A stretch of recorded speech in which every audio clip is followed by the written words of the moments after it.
प्रत्यक्ष दर्शन उसके भीतर निवास कर गए और वह जीवित सा हो उठा। दूसरी शिक्षा जो गुरुजी ने दी वह पढ़कर हम प्रसन्न होते हैं कि देवी गुरुजी के द्वार पर झाड़ू देती है और यह कि पत्थर की पूजा एक हल्की बात है, पर वास्तविक बात भूल जाते हैं कि यह कथा हमने आज पढ़ी है, यह तो हमारे साथ हुई है। हमें गुरुजी ने आप सुमति दी है। ईश्वर के अतिरिक्त किसी अन्य को नहीं पूजना चाहिए, एक ईश्वर का ही स्मरण करना चाहिए। हमारे मोह माया और पदार्थों के प्यार सभी मूर्ति पूजा है। माया में रहकर माया के पुजारी नहीं बनना चाहिए। इस देवी की पूजा नहीं करनी। हाँ, सबसे अधिक निरंकार को ही प्यार करना चाहिए। वह देवी जिसे लोग माया कहते हैं, जिसके पीछे अपने इस जन्म को व्यर्थ गवा देते हैं, लड़ाई झगड़े खून खराबा सब इसी की वजह से होता है। मूर्ति पूजक ने देखा कि वह गुरु नानक देव जी के दरवाजे के बाहर झाड़ू लगा रही है। गुरु नानक देव जी ने यह शिक्षा दी। दूसरी शिक्षा थी यह कि इस माया के पीछे नहीं भागना।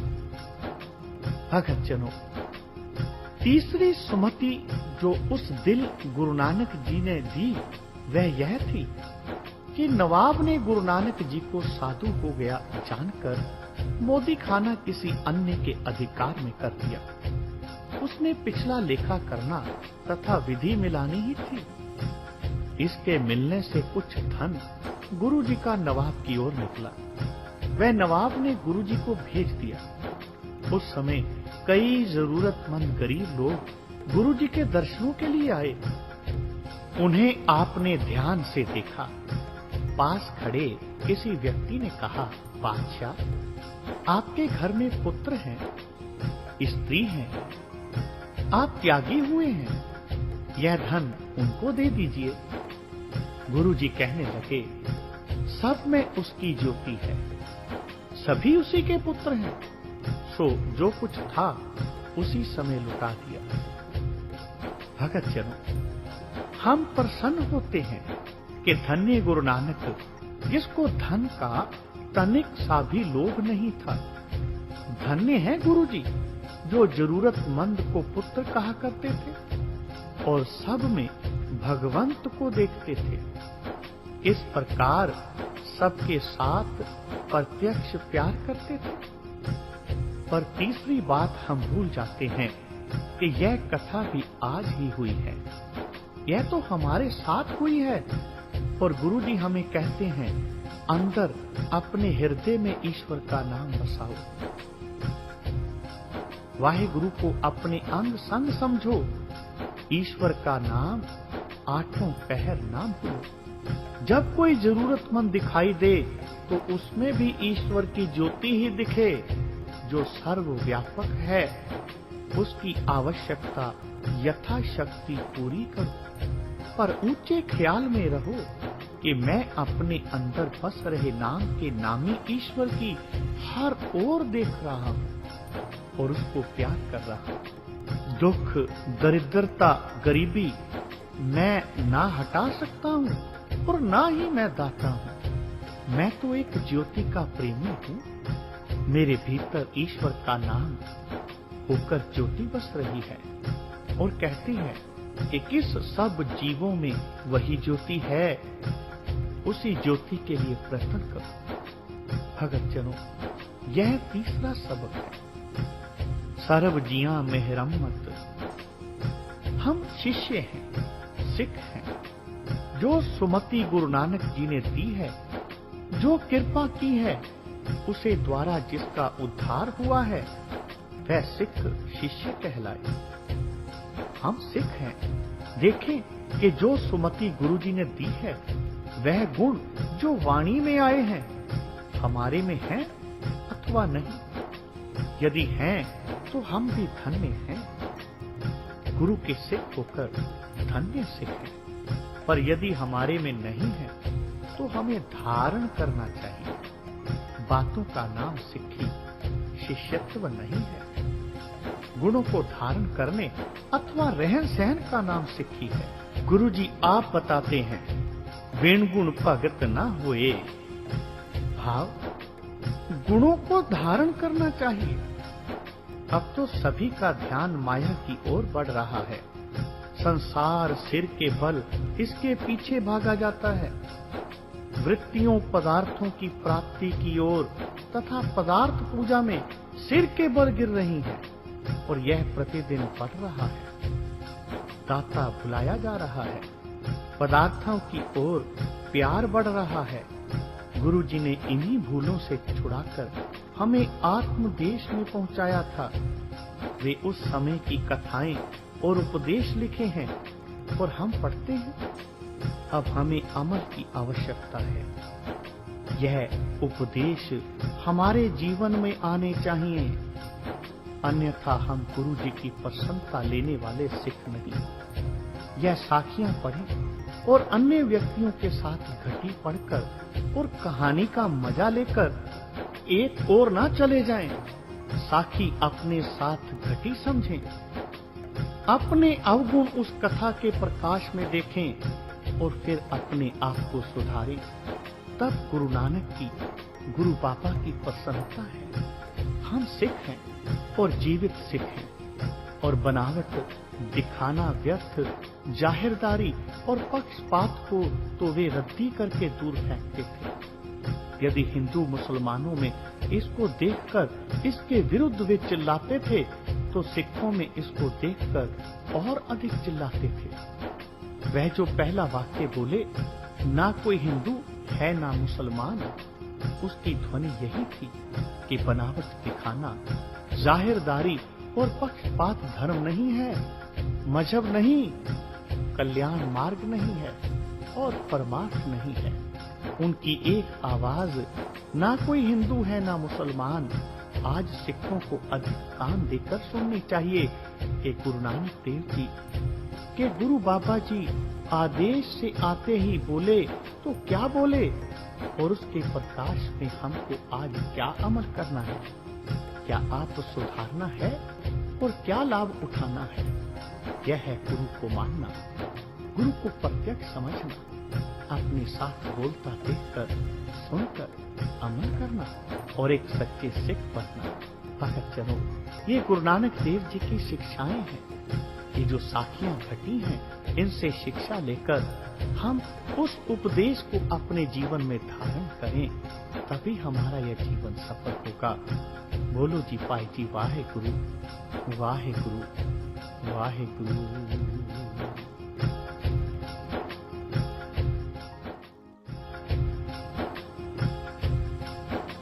भगत जनों, गुरु नानक देव जी इस संसार में लोगों को प्रभु परमात्मा के सच्चे नाम से निहाल करने के लिए, भटके हुए लोगों को सन्मार्ग पर लाने के लिए अवतार लेते हैं।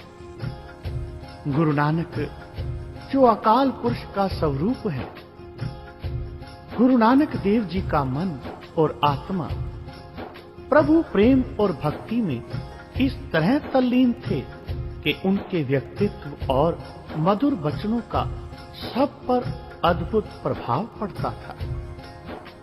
उनकी वृत्ति पूर्ण ब्रह्मा के ध्यान में स्थिर रहती थी। अकस्मात उनके मुख से निकले वाक्य पूर्ण ब्रह्म का संदेश थे। उनकी प्रेम और दयापूर्ण आंखों से अमृत झरता था। उनके द्वारा उच्चारित वाणी ब्रह्मा की उस्तत थी, ब्रह्मा का संगीत था। उनका दिव्य व्यक्तित्व पार ब्रह्म की पूर्ण ज्योति से जगमगा रहा था। उनके अलौकिक व्यक्तित्व के संबंध में भाई गुरदास जी लिखते हैं, अगम अपार अनंत गुर, अवगत अलख अमेव, पार ब्रह्म पूरन ब्रह्म, सतगुरु नानक देव, सतगुरु नानक देव। भगत जनों, गुरु नानक की दृष्टि पूर्ण ब्रह्म ज्ञानी की दृष्टि बन गई। उनकी इच्छा शक्ति प्रभु की इच्छा शक्ति बन गई। अब तक वह तलवंडी सुल्तानपुर की सीमित क्षेत्र में जागृति लाते रहे थे। अब उन्होंने अपने सिद्धांतों के उपदेश का क्षेत्र बढ़ाना चाहा। वह किसी एक कुटुंब, जाति, शहर या प्रांत का उद्धार करने नहीं आए थे। उन्होंने अपनी दिव्य दृष्टि संपूर्ण संसार की सब जातियों और देशों पर डाली। उन्हें चारों ओर दुख, ग्लानि और क्लेश ही दिखाई दिया। संपूर्ण संसार उन्हें तृष्णा में जलता हुआ दृष्टिगोचर हुआ। संपूर्ण संसार उनके उद्देश्य का कर्म क्षेत्र बन गया। भक्तजनों, एकांत का चिंतन प्रत्येक प्रतिभाशाली, बुद्धिमान, जपी, तपी, दार्शनिक और वैज्ञानिक अन्वेषक के लिए आवश्यक है। परंतु एकांत के बहाने जोगी, सन्यासी, सूफी और दरवेश गृह त्याग कर पर्वतों की कंदराओं में जा बैठते थे। अन्न, वस्त्रों के लिए उन्हें गृहस्थियों का ही द्वार आकर खटखटाया करते थे। गुरु नानक देव ऐसे एकांत में विश्वास नहीं रखते थे जो परिवार, समाज और सभ्यता से विलग होकर प्राप्त हो और जीवन भर के लिए मनुष्य को दर दर का भिखारी बना दे। शूद्र, वैश्य व अन्य तथाकथित नीच जातियों का हिंदू समाज में कोई धर्म नहीं था। तथाकथित उच्च जातियों की सेवा के सिवाय उनका कोई धर्म ही नहीं था।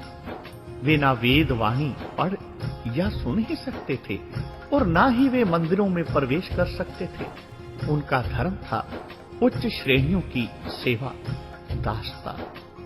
तत्कालीन मुसलमान हिंदुओं को काफिर कहते और हिंदू मुसलमानों को मलेच्छ समझकर स्पर्श करना भी पसंद नहीं करते थे।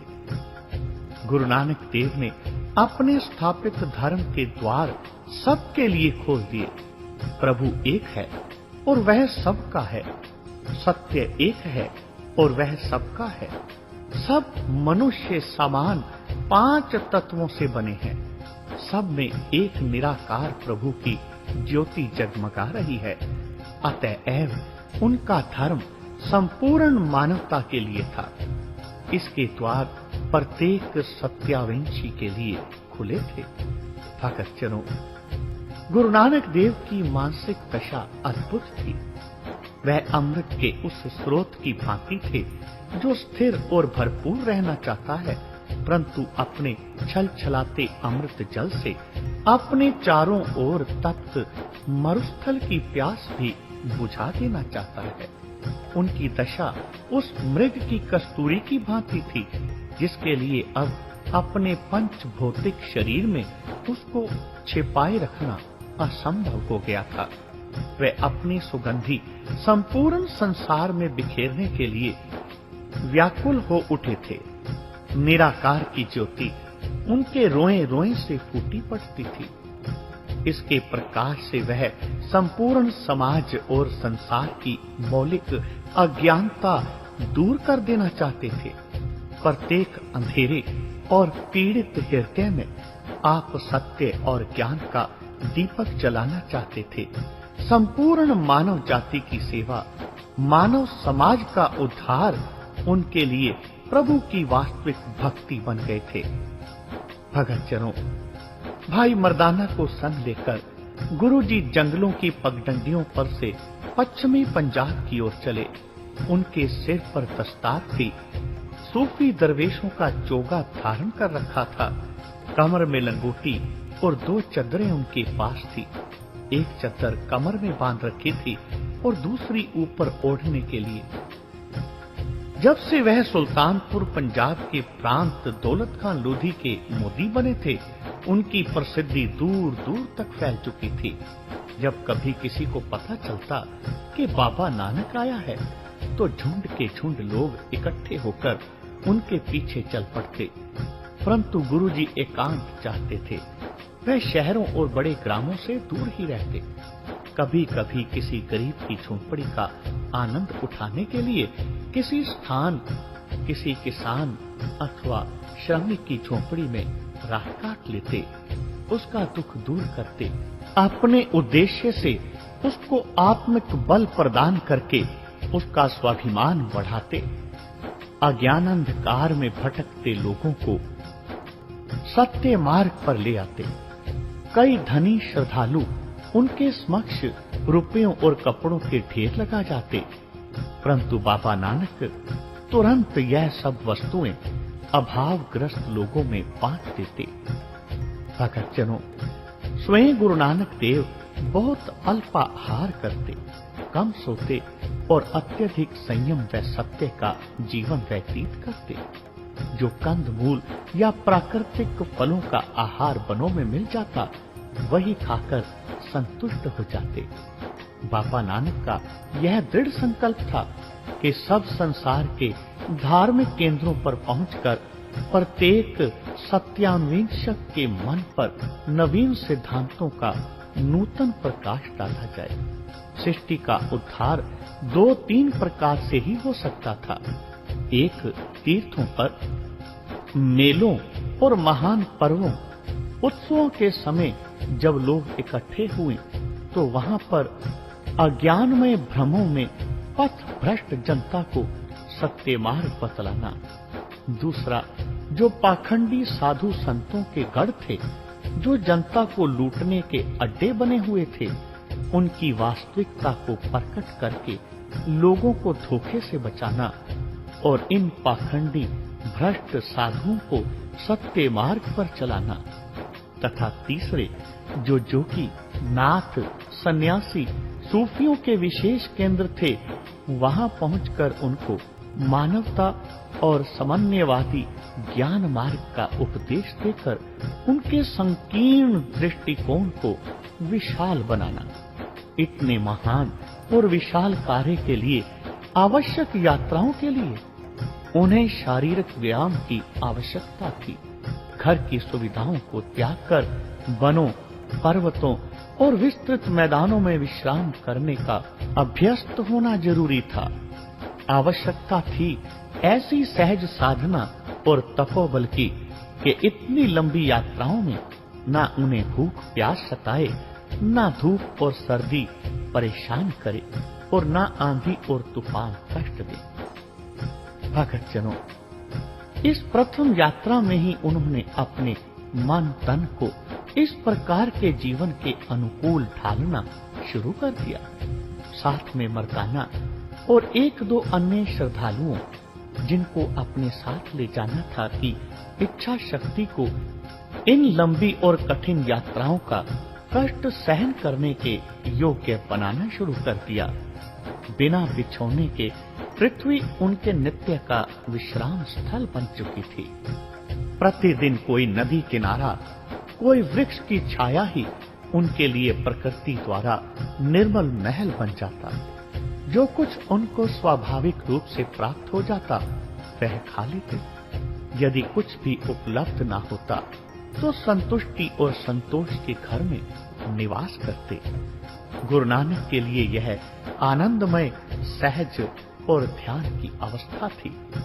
जैसे प्रभु प्रकृति में आनंद से विचरण करता है, वैसे गुरु जी का मन प्रभु लीला और उनके शरीर प्रकृति के बहुरंगी प्रसार में स्वतंत्र पक्षियों की भांति विचरण करते। लोगों की दृष्टि में गुरु जी दीवाना बन गए, गृह त्याग कर सन्यासी बन गए, परंतु उनकी उदासी ना त्याग थी ना ही सन्यास। यह केवल सृष्टि के उद्धार का उनका नवीन ढंग था। उनके लिए अनिवार्य था कि योगियों में योगी बनकर ही प्रविष्ट हों, सन्यासियों में सन्यासी बनकर, वैष्णव में वैष्णव बनकर, मुसलमानों के तीर्थों पर दरवेशों की वेशभूषा धारण कर विचरण करें। वह केवल आवश्यकता अनुकूल वेशभूषा परिवर्तित करते थे। उनका उद्देश्य था सभी धर्मों, सभी मतों और वर्णों को एक सच्चे प्रभु की उपासना की ओर प्रेरित करना और सभी के हृदय में यह भावना दृढ़ रूप से स्थापित करना कि दूसरे अन्य धर्मों के लोग ना काफिर हैं, ना मलेच्छ, वे भी सभी उनकी तरह प्रभु के निर्मित मनुष्य हैं। उनको भी प्रभु द्वारा वे शक्तियां प्राप्त हैं जिनके वे स्वामी हैं। भक्तजनों, मर्दाना को विश्वास था कि बाबा नानक प्रभु को प्राप्त कर चुके हैं। उनमें उसे प्रभु प्रेरित दिव्य महापुरुषों के सभी लक्षण दृष्टिगोचर होते थे, परंतु उसे आश्चर्य इस बात पर था कि ऐसे पूर्ण और प्रतिभाशाली व्यक्ति का स्वामी होते हुए भी गुरु नानक को इस कठोर तप की साधना और कठिनाइयों को सहन करने की क्या आवश्यकता थी। यद्यपि यह ठीक है कि बाबा नानक अपने शरीर को विशेष कष्ट देने वाली कोई तपस्या नहीं करते थे, परंतु नगरों के प्राप्त सुखों को त्याग कर जंगलों अथवा निर्धन जनता की झोपड़ियों में रहना भी क्या कम तपस्या थी। सहज समाधि में ना जाने वह कितना समय निरंतर मगन रहते। कीर्तन करने लगते तो सारी सारी रात उसी रस रंग में लीन रहते। गुरु जी की ऐसी अवस्था के विषय में ही भाई गुरदास जी ने कहा है, देखे सो दिखावे कैसे, सुने सो सुनावे कैसे, चाखे सो बतावे कैसे, राग रस रंग है, राग रस रंग है। भगत जनों, एक दिन मर्दाना ने चकित होकर प्रश्न किया, गुरु साहब, हे नानक जी, हे मेरे स्वामी, आपको इस कठोर तपस्या की क्या आवश्यकता है? क्यों इतनी तपस्या करते हो? क्यों इतनी देर तक समाधि में लीन रहते हो? प्रभु के प्रसाद स्वरूप सब प्रकार के सुख आपको प्राप्त हैं। गुरु जी ने उत्तर दिया, मर्दाना, हमारा तप योगियों की भांति हठ योग की तपस्या नहीं, हमारा यह तप प्रभु द्वारा प्राप्त अनुग्रह को परिपक्व करने के लिए है।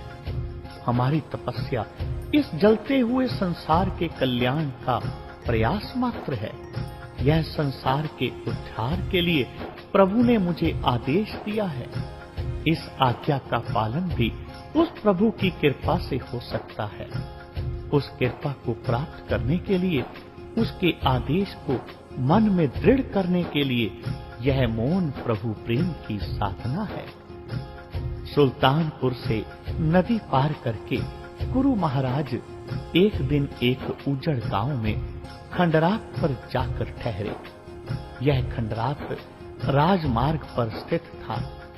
इस उजड़ स्थान को बाद में गुरु अमरदास जी ने बसाया और इसका प्रसिद्ध ऐतिहासिक स्थान का नाम गोइंदवाल प्रसिद्ध हुआ। यहाँ से गुरु जी कुछ मील पर स्थित एक वन की ओर गए। यहाँ पर एक रमणीय स्थान, गुरु जी उस स्थान को देखकर एकांत का आनंद उठाने के लिए वहां बैठे और कीर्तन किया। तत्पश्चात इसी पवित्र स्थान पर गुरु रामदास जी ने रामदास सरोवर और रामदास नगर का निर्माण किया। भगत जनों, इसी रामदास सरोवर में हरिमंदिर के निर्माण का निश्चय किया गया। यह शहर इतिहास में चक गुरु रामदास के नाम से प्रसिद्ध हुआ और आजकल श्री अमृतसर के नाम से जाना जाता है।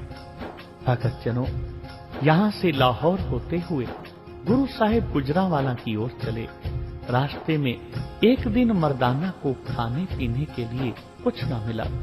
मर्दाना व्याकुल होकर कहने लगा, गुरुजी, आप किसी बस्ती में जाते नहीं, आपको भूख प्यास भी लगती नहीं मालूम होती, परंतु मैं तो साधारण मनुष्य हूँ, भूख से बिल्कुल निर्बल हो गया हूँ। कृपा कीजिए, मेरे खाने पीने का कुछ प्रबंध कीजिए। गुरुजी ने समीप के एक गांव की ओर संकेत करके कहा, जाओ, उस गांव में एक उप्पल क्षत्रिय का घर है। वह अपना श्रद्धालु है, प्रेमी है। उसके समक्ष जब तुम हमारा नाम लोगे तो वे लोग तुम्हारी बहुत सेवा करेंगे, परंतु केवल अपने जरूरत की सामग्री के सिवाय कुछ साथ में लेकर ना आना। जो भेंट मिले वहीं लोगों में बांट देना। हम यहाँ ठहरेंगे नहीं, अतः हमारे विषय में किसी को मत बतलाना। गुरुजी ने मर्दाने को कहा, निकट यहाँ बस्ती है रहा, छत्री उपल रहे हित माहे, चले चले उहाँ तुम जाहे, सेव टहल तुमरी बहु करे, भोजन जल आगे तुम करे, वस्त्र तन आगे तुम राखे, प्रीत भाव कर तुमसे पाखै, को नाम जात नाही पूछे तुम्हारी, सेवै ज्यों साधन अधिकारी। अप शुद्धवंत ले बचन मर्दाना, उसी गांव को किया प्याना, तिस बस्ती जाए प्राप्त पया, पाव पकत लोक बोह किया, सब रस खान पान ले आए, तन बस्तर तिन पूज चढ़ाए, मर्दाने भोजन पाए के, वस्त्र तन लिया उठाए, चल आया पापा जी जहां आके रखिया जाए, जहां आके रखिया जाए। भगत जनों, जिस समय गुरु नानक देव जी ने मर्दाने को उस गांव में भेजा, मर्दाना उस गांव से वापस आया तो गुरु साहब ने क्या देखा कि मर्दाना सिर पर एक गठरी उठाए चला आ रहा है। विनोदी सतगुरु जान गए कि मर्दाना का हृदय इतने विपुल वस्तुओं को वहां ही छोड़कर चले आना नहीं माना। गुरुजी मर्दाना की यह स्वाभाविक कमजोरी देखकर बहुत हंसे। उन्होंने पूछा, मर्दाना यह क्या लाए हो? तो मर्दाना कहने लगा, गुरु स्वामी, तुम्हारा नाम सुनकर संपूर्ण नगर मेरी सेवा के लिए उपस्थित हो गया। मैंने सोचा ये वस्त्र कपड़े आदि पदार्थ गुरु बाबा जी के पास ले जाऊं। गुरु जी ने कहा, ले आए हो तो अच्छा किया है, परंतु ये हमारे किसी काम के नहीं। तब मर्दाना बोला, जी पातशाह, इनका क्या करें? तो गुरु जी ने आज्ञा दी कि इनको जरूरतमंद लोगों में बांट दो, ये वस्तुएं हमारे किसी काम की नहीं। मर्दाना ने गुरु जी की बात को माना और उसी प्रकार किया। भगत जनों, एमनाबाद के समीप घने जंगल थे। इन जंगलों के बीचों बीच में एक समतल मैदान था जिसमें एक जलाशय था। इस जलाशय के तट पर कंकर बिछाकर गुरुजी ने आसन जमाया और कई दिन तक वहां तप साधना करते रहे। तब आसपास के लोग इन्हें तपा नानक के नाम से पुकारने लगे। जिस दिन से गुरुजी ने मोदी खाना छोड़ा था, उसी दिन से वह सहज आनंदमयी मस्ती में विचरण करते थे। उसी दिन से उनकी रहस्यमय एकांत अभिरुचि और सहज समाधि के प्रयास देखकर लोग गुरुजी को तपा नानक कहने लगे। जिस अकाल पुरुष ने उन्हें अपने समक्ष बुलाकर नाम, गरीबी, निराकार के स्वरूप के तत्व का अनुभव दिया था, उसी पार ब्रह्म की उपस्थिति को अपने ध्यान में, अपने रोए रोए में बसाने के लिए ये कठोर साधना करते रहे। यदि खाने को कुछ ना मिलता तो समीप ही रेत में उठे आग के फल को खाकर ही गुजारन कर लेते। गुरु नानक अपनी विशाल आत्मा का लोक और परलोक के मध्य में एक सेतु बांध रहे थे। उनके जीवन का स्रोत प्रभु के हाथों में था। इसी स्रोत की आपने अपनी तपस्या द्वारा सब किनारे तोड़ दिए। दूसरी ओर अज्ञानता और गलानी में ग्रस्त सृष्टि की पुकार उनके कोमल हृदय को कंपायमान कर रही थी। उनके एक ओर सचखंड का अमर और शाश्वत अनुभव था, तो दूसरी ओर मानव सृष्टि में विस्तृत घोर अंधकार और अज्ञानता थी। भगत जनों, इसी अंधकार में सचखंड के सच्चे प्रकाश को प्रकट करना गुरुजी ने अपने जीवन का लक्ष्य बना लिया। पहले बापा पाया पक्षधर, पिछों दे फिर काल कमाई, रेत एक आहार कर, रोड़ा की गुर करी बिछाई, भारी करी तपस्या, बड़े भाग हर स्यों बने आई, बाबा पौधा सचखंड, नौ निध नाम गरीबी पाई, बाबा देखे ध्यान तर, जलती सब पृथ्वी दिसे आई, बाज गुरु गुबार है कर दी सुनी लुकाई। गुरु साहब ने मर्दाना की बात मान ली। वह अब नगरों और ग्रामों के पवित्र लोगों के घरों में जाने से संकोच नहीं किया करेंगे। मर्दाना सदैव गुरु जी की इच्छा में विघट डालने से संकोच करता था। चाहे उसे गुरु जी के अनेक विनोदी कौतुक समझ में नहीं आते थे, परंतु बाबा की प्रसन्नता प्राप्त करना और बाबा की आज्ञा शिरोधार्य करना वह अपना धर्म समझता था। भगत जनों, इस धर्म का पालन करने के लिए वह अपना सुख और अपनी इच्छाओं का परित्याग कर देने में हर्ष का अनुभव करता था। यह थी गुरु नानक देव जी की सहज भक्ति। जो भी गुरु नानक देव जी को एक बार देखता, गुरु नानक देव जी का मुरीद हो जाता, उनके लिए अपना सर्वस्त्र कुर्बान करने की इच्छा रखता। भगत जनों, इस प्रकार गुरु नानक इस संसार में लोगों की चीख पुकार सुनकर भटके हुओं को सही रास्ते पर लाने के लिए उस अकाल पुरुष के हुक्म से अवतार लेते हैं। बोलो जी पाई जी वाहेगुरु वाहेगुरु वाहेगुरु।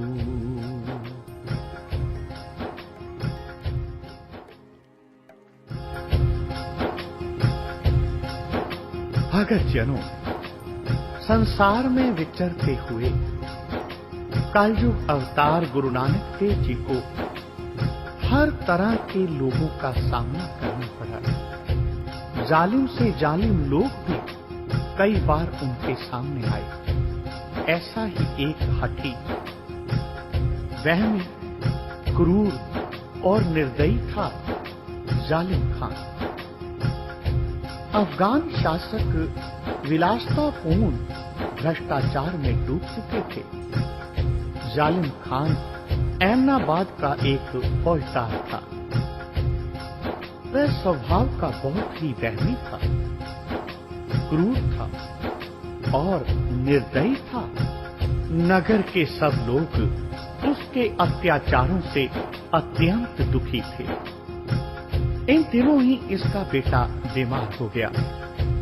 मलिक भागो के बहकाए जाने से इसने सभी संत महात्माओं और फकीरों को बंदी बना लिया और कहने लगा कि जब तक मेरे रोगी पुत्र को प्रभु प्रार्थना करके अथवा अपने तपोबल से स्वस्थ नहीं कर देंगे, उनको मुक्त नहीं किया जाएगा। गुरु नानक की एक बार उन्हें परीक्षा लेने के लिए मलिक भागो ने उन्हें भी बंदी बना दिया। भगत जनों, गुरु नानक का एक बड़ा ही प्यारा शिष्य, बड़ा ही प्यारा सेवक भाई लालो नानक जी को कारागार में देखकर बहुत दुखी हुआ, व्याकुल हो गया। कहने लगा, महाराज अब क्या होगा? इन लोगों ने तो आपको भी कारागार में डाल दिया, कुछ भी नहीं सोचा, आपका कोई ध्यान नहीं रखा। तो नानक जी कहने लगे, भाई लालो, ये दुष्ट पाप पर पाप कर रहे हैं, इन्हें अपने किए का फल अवश्य मिलेगा। अकाल पुरुष एक उद्धत को मारने के लिए कोई दूसरा उद्धत भी भेज देगा। वह दुष्टों को दंड देने के लिए प्राय बहुत भयानक यमों को भेज दिया करता है। इन पापियों ने धर्म कर्म त्याग दिया है, न्याय और सत्य को त्याग दिया है। मर्दाना को रबाब की ध्वनि छेड़ने के लिए कहकर नानक जी ने अत्यंत तन्मय होकर एक भविष्यवाणी के रूप में शब्द गायन किया। जैसी मैं आवे कसम की वाणी, तैसड़ा करी ज्ञान वे लालो, पाप की जंज लै काबुलों ताया, जोरी मंगै दान वे लालो, सरम धर्म दोए छप खलोए, कूड़ फिरै प्रधान वे लालो, काजियां बामणा की गल थकी, अगद पड़े शैतान वे लालो, मुसलमानियां पड़े कतेबा, कष्ट में करहें खुदाए वे लालो, जात सनाती होर है दवानियां, ए भी लेख है लाए वे लालो, खून के सोहले गाविए नानक, रक्त का कुंगू पाए वे लालो, साहिब के गुण नानक गावै, मास पुरी विच आख मसोला, जिन्न उपाई रंग रवाई, बैठा वेखै वख अकेला, सच्चा सो साहिब सच तपावस, सचड़ा न्याओ करेग मसोला, काया कपड़ टुक टुक होसी, हिंदुस्तान समाल सी बोला, आवन 78 जान 97, और भी उठसी मर्द का चेला, सच की वाणी नानक आखै, सच सुनाए सी सच की बेला, सच सुनाए सी सच की बेला।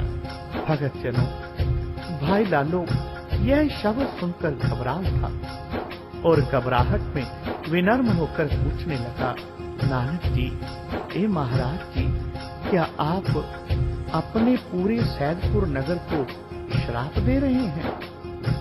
क्या सब लोग इस प्रलय अग्नि में भस्म हो जाएंगे? भाई लालो की बात सुनकर बाबा नानक जी ने बहुत ही गंभीर होकर उत्तर दिया, हमने किसी को श्राप नहीं दिया। ये उदंड अत्याचारी समझ रहे हैं कि ये बेझिझक पाप कर सकते हैं, निरीह जनता पर अत्याचार कर सकते हैं और इनको दंड देने वाला कोई नहीं। हमने इस शब्द द्वारा इनको यह बतलाया है कि अकाल पुरुष सच्चा है, उसका न्याय भी सच्चा है और अनिवार्य है, उसका न्याय होकर रहेगा। इन दुष्टों का राज्य, इस भ्रष्टाचार समाज के पापों की नौका अब डूबने वाली है। आज जहां निर्दोष जनता की हाहाकार सुनाई देती है, वह समय आ रहा है कि वहां न अत्याचारों के कत्लेआम से भयातुर इन लोगों की हाहाकार की आवाजें सुनाई देंगी। हिंदुस्तान मेरे इन सत्य वाक्यों को याद करेगा। हिंदुस्तान समाज सी बोला कि कभी नानक ने सत्य बात कही थी, आज मैं इस सत्य को कहने से नहीं रुक सकता। इन अत्याचारियों को दंड देने वाले को प्रभु शीघ्र ही भेज रहा है। भगत जनों, इस समय नवाब जालिम खान और मलिक भागो वहां बंदी बनाए गए संत दरवेशों के पास आए। बाबा नानक को उन्होंने कहा, आप बहुत आध्यात्मिक शक्ति वाले माने जाते हैं, मेरे पुत्र को स्वस्थ कर दीजिए, मैं आपको बहुत इनाम दूंगा। इतनी बात सुनकर गुरु नानक हंस दिए। जालिम खान खींच कर बोला, मेरे घर में शोक छाया है, मेरा पुत्र बीमार है और आप हंस रहे हैं, मेरे जख्मों पर नमक छिड़क रहे हैं। सुनो नवाब, बाबा नानक ने कहा, कभी कोई मरे हुए को भी जीवित कर सकता है? नवाब जालिम खान ने कहा, नहीं, मरे हुए को कौन जीवित कर सकता है, बस इसलिए मैं हंसा हूं। गुरु नानक देव जी ने उत्तर दिया, तुम्हारा बेटा मर चुका है और तुम सभी फकीरों दरवेशों को कारागृह में बंदी बनाकर दबाव से अपने पुत्र को जीवित करवाना चाहते हो। यह कभी नहीं हो सकता। कुछ क्षण के उपरांत नवाब को घर से समाचार मिला कि उसका पुत्र सचमुच ही मर चुका है। तब उसने अपने किए हुए इस सब पाप का दोष उसे पथ भ्रष्ट करने वाले मलिक भागो पर ही थोपा। भगत जनों, ऐसे थे गुरु नानक। कारागार में भी वो घबराए नहीं, सत्य बोला और सत्य ही लोगों को समझाया, क्योंकि प्रभु का नाम सत्य है और उसको जपने वाले भी सत्य हो जाते हैं। बोलो जी पाई जी, वाहे गुरु वाहे गुरु वाहे गुरु।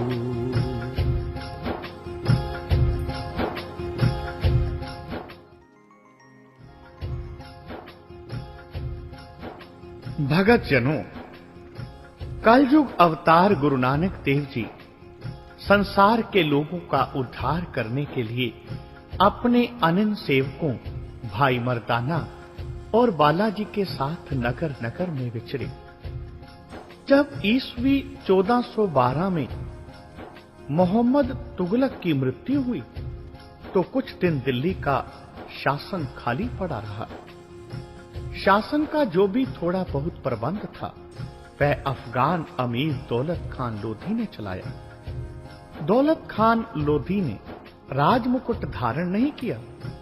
खिजर खान सैयद ने दौलत खान लोधी का शासन 1551 में उलट दिया।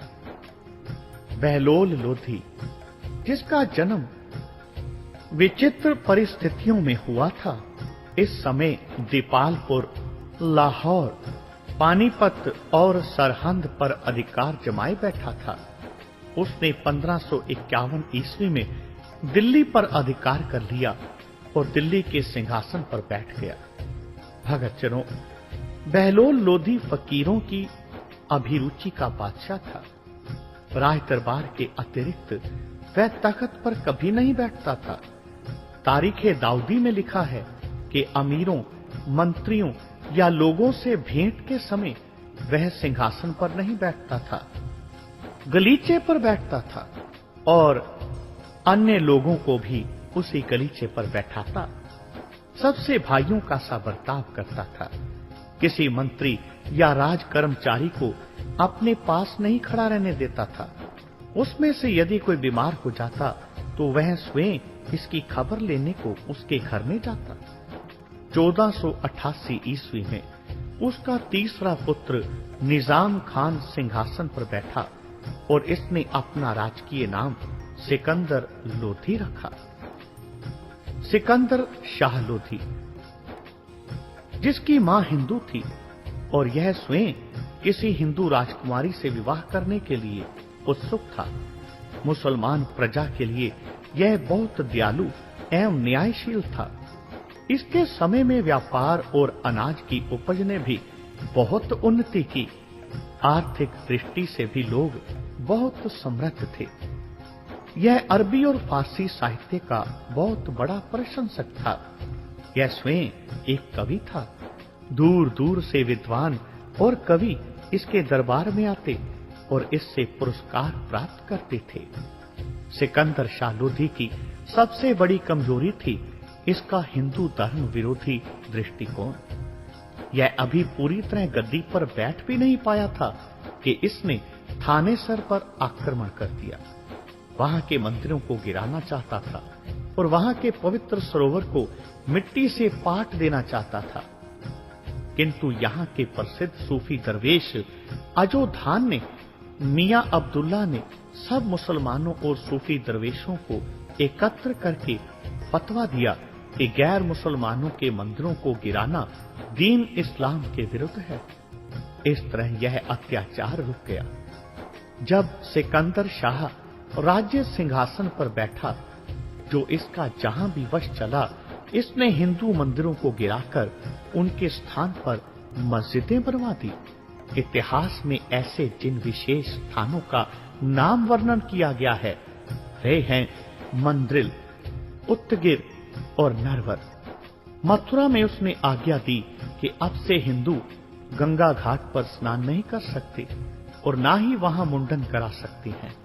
नगर कोट से जब इसके सिपाहियों ने मूर्तियों को तोड़कर उनके पत्थर इसके पास भेजे तो इसने आज्ञा दी कि इनको कसाईयों को दिया जाए और उनसे कहा जाए कि मांस तोलने के लिए बाट इनसे बनाएं।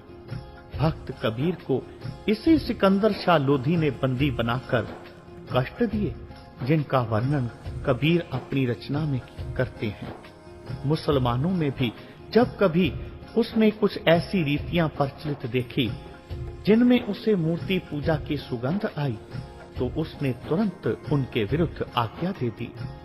इस तरह मुसलमान स्त्री फकीरों की कब्रों पर माथा झुकाना और ताजिया निकालने पर कानून द्वारा प्रतिबंध लगा दिया। एक बार तो वह शर्की बादशाह की मस्जिद को भी इसी भावना के अधीन गिराने के लिए तैयार हो गया, किंतु उलामाओं और मुसलमान बुद्धिमानों ने दबाव डालकर इसे रोक दिया। भगतजनों, गुरु नानक की आयु 20 वर्ष की थी जब सिकंदर शाह लोधी दिल्ली राजगद्दी पर बैठा और गुरुजी की आयु लगभग 34 वर्ष की थी जब वह पंजाब यात्रा पर गए। 2 वर्षों के पश्चात उन्होंने लगभग 36 वर्ष की आयु में पूर्व की उदासी प्रारंभ कर दी। उनके साथ मर्दाना, बाला और 1-2 शिष्य और भी थे। मार्च के महीने में 1505 ईस्वी के बैसाखी के मेले पर वह हरिद्वार पहुंचे।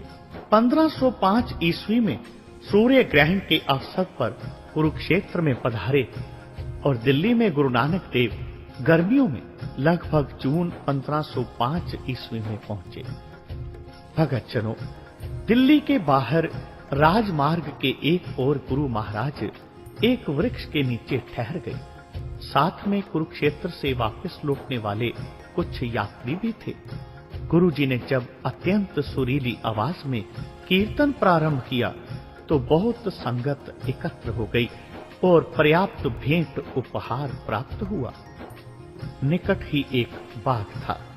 इस बाग के स्वामी ने गुरुजी को इस शोभनीय बाग में ठहरने को निमंत्रण दिया, जो गुरुजी ने स्वीकार किया और जो भेंट पूजा प्राप्त हुई थी उसे वहां लंगर में लगा दिया। लंगर चला दिए। गर्मी का मौसम था। यात्रियों को पानी पिलाने का गुरुजी ने इतना अच्छा प्रबंध किया कि कोई यात्री भी प्यासा न जाता। जिनको भूख लगती वे लंगर में से तृप्त होकर जाते। बाग के स्वामी ने इस बाग को गुरु नानक की धर्मशाला बना दिया, जहां सत्संग, कीर्तन, लंगर आदि का उनके नए श्रद्धालुओं द्वारा प्रवाह जारी हो गया। इस स्थान का नाम नानक प्याऊ प्रसिद्ध हुआ। इसका पहला नाम प्याऊ साहिब प्रसिद्ध था। यहाँ पर गुरुजी ने ज्ञान चर्चा द्वारा एक अक्खर सन्यासी का भी अहंकार दूर किया था। भगतजनों, यहाँ पर आज भी गुरुद्वारा नानक प्याऊ स्थित है। एक दिन गुरु नानक जी ने देखा कि एक हाथी सड़क पर मरा पड़ा है और उसके स्वामी दहाड़े मार मार कर रो रहे हैं। गुरुजी ने हाथी को समीप से जाकर देखा और कहा कि ज्येष्ठ आषाढ़ की तप्त धाम गर्मी के कारण हाथी अचेत हो गया है, मरा नहीं है। उन्होंने पानी मंगवाकर उसकी सूंड और मुंह के आसपास छिड़काव किया। कुछ समय उपरांत हाथी सचेत हो गया और पानी पीकर स्वस्थ हो गया। हाथी के स्वामी बहुत खुश हुए और गुरुजी के चरणों में आ गए। शहर में यह बात फैल गई कि एक फकीर ने मरा हुआ हाथी जीवित कर दिया है। यह बात उड़ती उड़ती बादशाह सिकंदर लोधी तक जा पहुंची। इन दिनों में ही बादशाह का भी एक हाथी मर गया। बादशाह ने तुरंत आज्ञा दी कि उस फकीर को लाओ जिसने हाथी जीवित किया था। भगतजनों, गुरु नानक देव जी को आदेश हुआ कि मृत हाथी को जीवित किया जाए। गुरुदेव ने कहा कि प्रभु इच्छा में वह कोई विघ्न डालने के लिए तैयार नहीं। मृत्यु और जीवन प्रभु की आज्ञा में है। सिकंदर लोधी ने क्रोधित होकर गुरु नानक देव जी को बंदी गृह में डाल दिया। जेल में रहकर गुरुजी ने प्रत्येक कैदी के साथ इतनी सहानुभूति व्यक्त की कि कोतवाल और अन्य अधिकारी बहुत प्रभावित हुए। उन्होंने बादशाह को विश्वास दिलाया कि बाबा नानक एक अल्लाह में विश्वास रखने वाला और मूर्ति पूजा का विरोधी है। जुलाई 1505 को जब गुरुजी अभी सिकंदर लोधी की कैद में ही थे, दिल्ली में एक भारी भूचाल आया। वह भूचाल इतना भयानक था कि सब पर्वत हिल गए। बड़ी बड़ी इमारतें गिरकर ढेर हो गई। सब ने ऐसे ही अनुभव किया कि शायद कयामत का दिन आ पहुंचा है। दिल्ली के प्रसिद्ध फकीर बादशाह से मिले और कहा कि यह भयंकर प्रलय इसलिए हुआ है कि आपने एक निर्दोष दरवेश महापुरुष को कैद में डाल रखा है। यदि आपने उन्हें मुक्त ना किया तो कौन जानता है कि नगर पर और क्या क्या मुसीबत आ जाए। इन फकीरों में शेख फरीद के शिष्य चिश्ती धारा के निजामुद्दीन औलिया के उत्तराधिकारी भी थे, जिनका बादशाह पर बहुत प्रभाव था। भगत जनों, बादशाह ने गुरुजी को कैद से मुक्त कर दिया और उनकी इच्छा अनुकूल उस जेल के अन्य बंदी भी छोड़ दिए। इस प्रकार गुरु नानक देव जी ने उन सभी बंदियों को और सिकंदर शाह लोधी को उस प्रभु परमात्मा की, उस ईश्वर की, उस अल्लाह की सच्चाई सामने दृढ़ करवाई और उन्हें समझाया कि उस एक में विश्वास रखो, सबका भला करो, प्यार से रहो, यही असली जीवन है। इतनी बात कहकर गुरु नानक देव जी यमुना के तट पर एक सूफी महापुरुष जो एक कुटिया में रहता था, जो अपना जीवन प्रभु की याद और घोर तपस्या में व्यतीत कर रहा था, को मिलने के लिए चल दिए। भगत जनों, यह बहुत कम खाता और बहुत कम सोता था। प्रभु के सच्चे प्रेम में इसका वैराग्य इतना तीव्र हो गया और इसका शरीर इतना निर्बल हो गया कि वह वास्तव में इश्क हकीकी, उस प्रभु प्रेम का सच्चा मजनू बन गया। इसका नाम भी मजनू फकीर प्रसिद्ध हो गया। गुरु नानक देव जी ने इसकी तपस्या की ख्याति सुनी और यमुना तट के टीले पर जाकर इसकी झोपड़ी का द्वार खटखटाया। मजनू दर्शन करके अत्यंत प्रसन्न हुआ। उसके अंतस में उस ज्योति का प्रकाश जगमगा उठा, जिसकी प्राप्ति के लिए वह दीवाना हो गया था। इसने गुरु नानक को अपना मुर्शिद गुरु बनाया और अपने स्थान को नानक शाह का तेहरा बनाया। भगत जनों, यह स्थान दिल्ली शहर में आज तक मजनू के टीले के नाम से प्रसिद्ध है। दरवेश मजनू ने गुरु नानक की संगत की ज्योति अपने अंतिम समय तक अपने मन में प्रज्वलित रखी। श्री गुरु हरगोबिंद जी अपने काल में यहाँ आकर ठहरे थे। दिल्ली के और संतों, महापुरुषों और सूफियों ने भी गुरु महाराज का बहुत आदर सत्कार किया। बोलो जी पाई जी वाहे गुरु, वाहे गुरु, वाहे गुरु।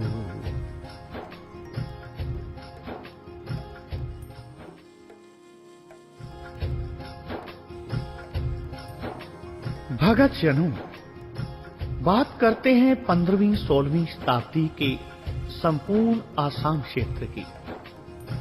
उस समय संपूर्ण आसाम क्षेत्र और बहुत सा उत्तरी बंगाल का भाग कामरूप कहलाता था, परंतु संपूर्ण कामरूप में उस समय बर्मा के शांत कबीलों के आक्रमणों के कारण भारी उथल-पुथल मची हुई थी।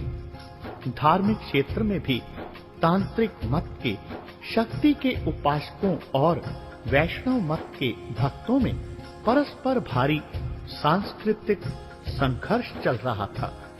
ऊपर से मुसलमानों ने भी अपने पांव जमाना शुरू कर दिया। कामरूप में वामाचारी तांत्रिक मत का बहुत जोर था और इसका प्रभाव संपूर्ण बंगाल पर प्रत्यक्ष देखने में आता था। इतिहासकारों ने कामरूप और बंगाल के केवल राजनीतिक इतिहास में ही रुचि दिखाई। इस क्षेत्र के धार्मिक और सांस्कृतिक इतिहास की यदि समय पर ही संतोषजनक खोज की गई होती, तो गुरु नानक का इस क्षेत्र पर जो प्रभाव पड़ा, उसकी अधिक जानकारी प्राप्त हो सकती थी। भगत जनों, जन्म साखियों में कामरूप और ढाका के संबंध में कुछ सुनी सुनाई अधूरी जानकारी मिलती है, जिसकी ऐतिहासिक पृष्ठभूमि भी अंकित नहीं की गई। परंतु इन साखियों की अधूरी एवं काल्पनिक जानकारी के मूल में भी एक वास्तविकता अवश्य छिपी हुई मौजूद है।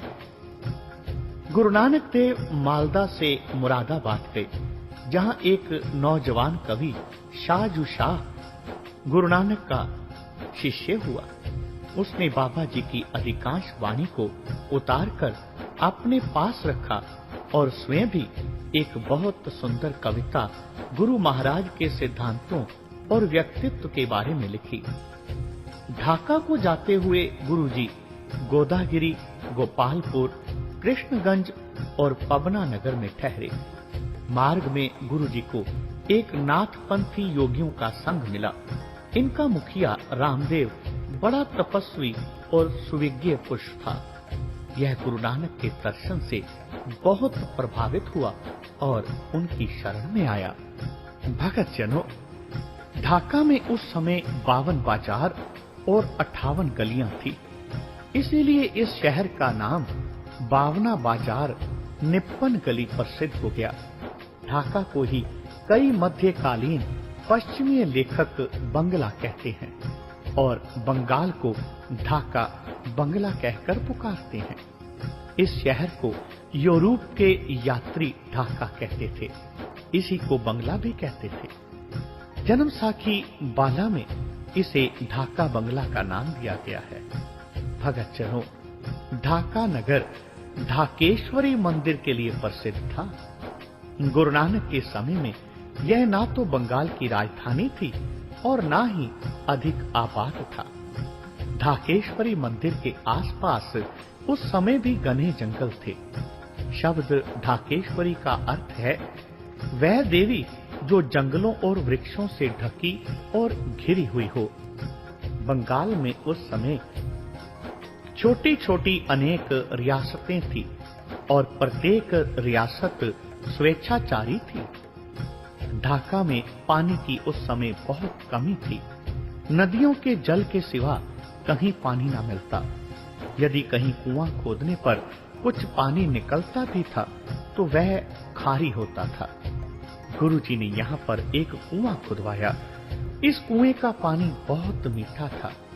गुरुजी यहाँ चैत मास में आए थे, इसलिए अब तक चैत के महीने में ही इस कुएं पर हिंदू मुसलमान गुरु नानक के ढाका में पदार्पण करने की खुशी में एकत्र होते हैं। अब तक यहाँ के निवासियों का विश्वास है कि इस कुएं के पानी में कोई चमत्कारिक शक्ति है। भक्तजनों, सबसे बड़ा चमत्कार गुरु नानक देव जी का यह है कि ढाका में जो उन दिनों एक साधारण बस्ती थी, उन्होंने उसे अपने धर्म प्रचार का केंद्र बनाया और यह छोटा सा ग्राम उत्तरोत्तर विकसित होता गया और अंत में पूर्व प्रदेश की राजधानी और भारत का सबसे महान, समृद्ध और औद्योगिक शहर बन गया।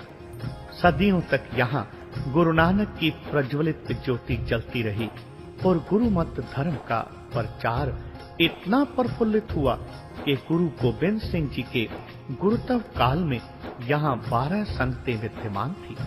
यहाँ के राजा, महाराजा, नवाबों और दीवानों ने गुरुद्वारों को इतनी भूमि दान दी कि आज भी ढाका यूनिवर्सिटी, ढाका अस्पताल आदि सभी संस्थान गुरुद्वारा के महंतों से भूमि क्रय करके बनाए गए हैं।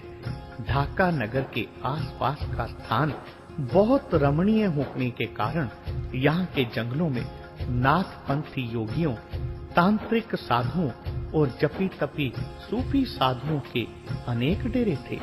इन डेरों पर बहुत से पीर, फकीर और साधु जन गुरु नानक देव जी को मिले। इनमें से कुछ महापुरुषों के नाम इतिहास में इस प्रकार दर्ज हैं, जैसे लुटिया सिद्ध, मैलनाथ, रविदास, नारायण दास और चांदनाथ। भगत जनों, ढाका से कुछ दूरी पर सोनार गांव, जिसे स्वर्ण गांव भी कहा जाता है, सुनहरी शहर भी कहा जाता है, स्थित है। यह 5 पीरों का स्थान था। यहाँ 5 पीर गुरु नानक के आगमन काल में जीवित थे और सूफी जो ढाका के इर्द गिर्द रहते थे, उनके नाम इस प्रकार हैं: नुसरत शाह, बाबा सलीह, हजरत शाह अली जो बगदाद से 50 सूफी फकीरों सहित यहाँ आया था, अहमद शाह जिसका नाम सिख ऐतिहासिक रचनाओं में भी आया है। संभव है कि बहुत से इन सूफियों का गुरु जी से मिलाप, वार्तालाप हुआ हो। यहाँ गुरु महाराज का इतना अधिक प्रभाव पड़ा कि वह यहाँ भी अपना प्रचार केंद्र मंजी स्थापित कर गए और यह मंजी उत्तरोत्तर गुरसिक्खी का एक महान केंद्र बन गई। गुरु हरगोविंद महाराज के समय ढाका का महंत भाई मोहन था, जो गुरु जी के दर्शन करने के लिए पंजाब आया। सोना ग्राम के पास गुरु जी का एक दमदमा साहिब गुरुद्वारा है। छठे गुरु जी ने उदासीन मुखिया अलमस्त को इस क्षेत्र में गुरमत का प्रचार करने के लिए भेजा। उसने और उसके उत्तराधिकारी उदासियों ने बंगाल में बहुत प्रचार किया। ढाका में इस समय भी गुरु नानक देव से संबंधित 2 मंदिर और 2 कुएं मौजूद हैं। जो दूसरा कुआं शहर में है, वह संभवतः अलमस्त या उसके पीछे किसी अन्य उदासी ने खुदाया मालूम होता है। भगत जनों, इसी प्रकार से गुरु गोविंद सिंह का एक हुक्मनामा, जो उन्होंने ढाका, सिलहट, चटागांग और सोनद्वीप की संगत के नाम लिखा था, वो भी सुरक्षित संभाला हुआ है। इस हुक्मनामा में मुखी मसंदों और संगतों को इस प्रकार संबोधित किया गया। श्री गुरु जी की आज्ञा है, भाई हुलास चंद बख्शी चंद, संपूर्ण ढाका की संगत, चिटागांव की संगत, सोनद्वीप की संगत, सिलहट की संगत, संपूर्ण संगत की गुरु रक्षा करेगा। अच्छा जंगी हाथी भेजना, अव्वल संगत निहाल होगा। भगत जनों, इससे स्पष्ट है कि सिलहट, चिटागांग, सोनद्वीप में बड़ी भारी संगतें थी, जो गुरु गोविंद सिंह जी की सेवा में हाथी भेजती रही। ये संगतें प्रथम गुरु नानक ने स्थापित की और फिर गुरु तेग बहादुर ने उनका पुनर्जागरण किया। गुरु जी ने एक वामाचारी बंगाली, जिसका नाम देवी प्रसाद बोस था, को गुरु सिक्खी दृढ़ कराई। तांत्रिक मत का उन दिनों बंगाल में बहुत प्रभाव था। सिलहट के क्षेत्र में उन दिनों 3 राज्य थे, लडर, गडर और जैतियां। इन प्रांतों में ये सब नगर आ जाते थे। सुनामगंज, खासिया, पर्वत, हबीबगंज, अमीरगंज, नबीगंज, शक्करपासाच, जातिया और सिलहट करामाती सूफी फकीरों और नपुंसकों के लिए प्रसिद्ध था। यहाँ से हिजड़े मुगल दरबारों में भेजे जाते थे। सर्वप्रथम यहाँ शाहजलाल ने सूफी मत का प्रचार किया। यह निजामुद्दीन औलिया का समकालीन था। चिश्ती संप्रदाय के फकीरों में तो गुरु नानक पहले ही बहुत आदर सम्मान प्राप्त कर चुके थे। शाहजलाल जैसे सूफी पीरों के साथ इनका मिलाप महत्वपूर्ण रहा होगा, परंतु इतिहास में इसकी कोई साखी नहीं। सिलहट की प्रसिद्धि और कारणों से भी थी। यह नगर श्री चैतन्य महाप्रभु की जन्मभूमि था। इस नगर में न्याय शास्त्र का पंडित रघुनाथ, श्रोमणी व्याकरण वेत्ता वाणीनाथ, विद्यासागर व अन्य प्रसिद्ध विद्वान हुए। गुरु नानक श्री चैतन्य को जगन्नाथपुरी में 1 वर्ष के पश्चात मिले। वह बंगाल को छोड़कर चले गए और जगन्नाथपुरी में उन्होंने स्थायी निवास बना लिया। सिलहट नगर से संभवतः 1 मील की दूरी पर श्री गुरु नानक महाराज ऐतिहासिक स्थान स्थित है। पुरातन जन्म साखी में दर्ज है कि गुरु नानक देव जी शेख इब्राहिम को आसा देश में मिले। आसा देश कामरूप या आसाम है। कामरूप या आसाम में बहुत कम सूफी फकीर गए थे। संभव है कि शेख इब्राहिम ढाका का या सिलहट का हो, परंतु चिश्ती सूफियों के इतिहास में इसका कोई प्रमाण नहीं मिलता।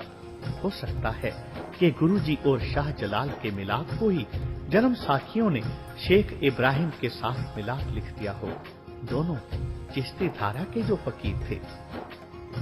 भगत जनों, प्राचीन काल में आसाम को प्राग ज्योतिषियों का देश कहा जाता था। तत्पश्चात इसका नाम कामरूप प्रसिद्ध हो गया। जब बर्मा के शान कबीलों ने इस क्षेत्र पर अधिकार जमाया तो इसे अहोम अथवा आसाम कहा जाने लगा।